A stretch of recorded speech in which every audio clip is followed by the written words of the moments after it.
Baik, selamat pagi Bu. Perkenalkan, nama saya Dr. Zahra yang hari ini di lagi. Boleh tahu dengan Ibu siapa? Ibu Maulin. Ibu Maulin. Ibu Maulin ada keluhan apa Bu? Jadi mata saya merah dong. Sebelumnya Ibu umurnya berapa? Umur saya 27 tahun. 27 tahun. Ibu pekerjaannya apa Bu? Guru Kalau alamat Ibu? di Jalan Gatot. Tadi untuk keluhannya matanya merah ya Bu ya. Itu kapan pertama kali Ibu menyadari adanya mata merah itu? 3 hari yang lalu dong. 3 hari yang lalu. Kemudian apakah itu munculnya perlahan-lahan atau mendadak langsung merah? Perlahan-lahan sih dong. Perlahan-lahan. Terus mata merah itu apakah terasa sakit Bu? Enggak dong, cuma merah aja. Cuma merah aja. Itu di bagian kanan, kiri atau kedua-duanya? Di kiri dong. Di kiri aja ya. Kemudian selain mata merah itu, apakah Ibu merasakan adanya penurunan penglihatan? Enggak sih dong. Enggak ya. Kemudian apakah Ibu merasakan adanya keluar cairan begitu Bu dari mata Ibu? Enggak juga dong. Ya. Kemudian apakah terasa nyeri? Enggak dong. Ya. Apakah Ibu sudah ada melakukan sesuatu sebelum datang ke dokter? Saya kasih tetes mata aja sih dong. Apakah membaik Bu? Enggak juga dong. Enggak juga ya. Kemudian apakah ini mengganggu aktivitas Ibu sehari-hari atau mungkin Ibu masih bisa beraktivitas? Masih bisa sih. Masih bisa beraktivitas ya. Kemudian apakah sebelumnya Ibu pernah merasakan hal yang serupa? Belum pernah dong. Kalau penyakit lain Bu, kayak diabetes mungkin atau mungkin hipertensi dan lain-lain? Enggak ada dong. Kalau dari keluarga Ibu, apakah pernah mengalami hal serupa? Enggak ada. Kalau penyakit lain? Enggak ada. Baik, dari hasil tanya jawab kita, nanti kita akan melakukan beberapa pemeriksaan fisik ya Bu ya, untuk mengetahui pastinya apa yang terjadi pada mata Ibu. Nah, nanti mungkin akan sangat terasa tidak kelihatan, namun saya akan berusaha meminimalisir hal tersebut. Apakah mungkin Ibu bersedia? Bersedia. Sebelumnya, apakah Ibu ada pertanyaan? Enggak ada dong. Baik, saya akan melakukan pemeriksaan fisik. Jadi kita akan melakukan pemeriksaan visus, yang mana pemeriksaan ini menggunakan Snellen rating. Nah, yang pertama pasien harus berdiri berjarak 6 meter dari test chartnya. Nah, kemudian mata pasien yang diperiksa ditutup menggunakan tangan dan tidak ditekan. Ibu bisa tutup ya. Misalkan mau meriksa yang kanan, Ibu tutup dulu bagian yang kiri. Nah, kemudian kita mulai dari yang paling atas. Apakah Ibu bisa menyebutkan huruf yang ini Bu? Bentar ya.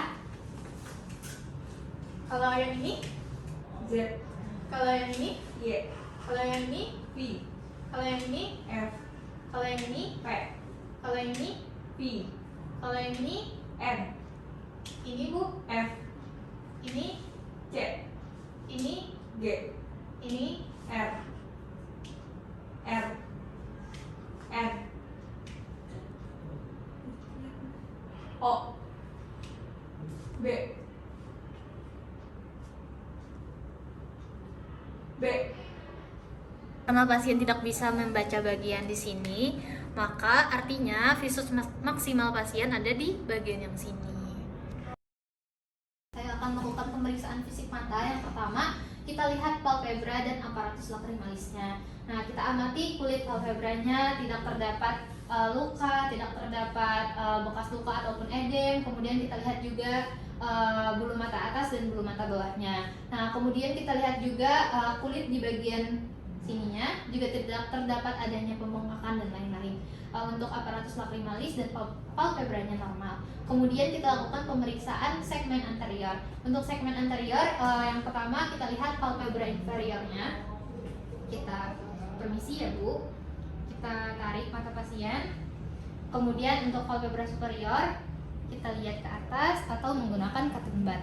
Nah, kemudian kita lihat bagian retinanya, apakah ada kemarahan dan lain-lain, juga tidak ada.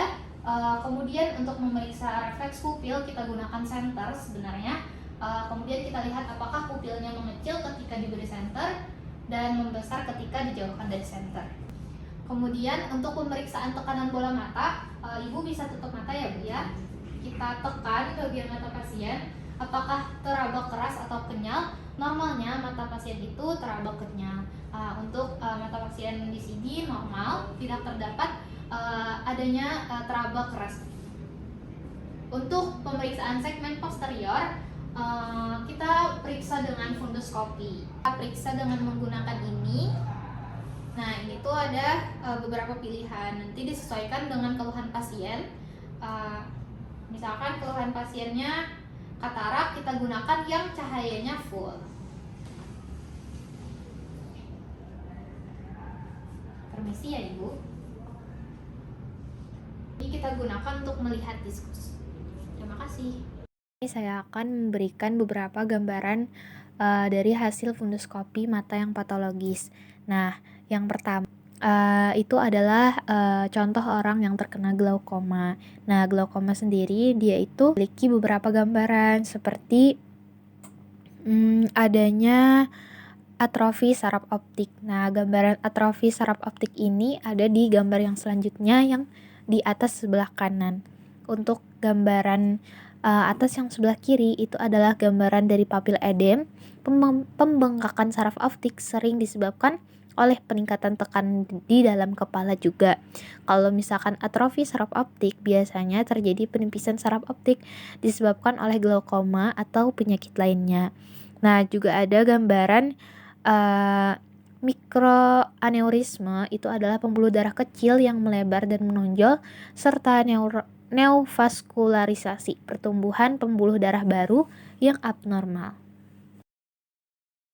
Yang terakhir saya akan melakukan pemeriksaan lapangan pandang. Kemudian kita harus berjarak 1 meter dari pasien. Nanti ibu bisa menatap ke arah mata saya. Nah, nanti mata yang ditutup sama dengan arah yang saya lakukan. Coba ibu tutup mata yang sama. Kemudian apakah ibu bisa melihat? Bisa. Apakah ibu bisa melihat? Bisa. Apakah ibu bisa melihat? Bisa. Apakah ibu bisa melihat? Bisa. Untuk lapangan pandang mata pasien normal, bisa melihat sesuai dengan mata pemeriksa.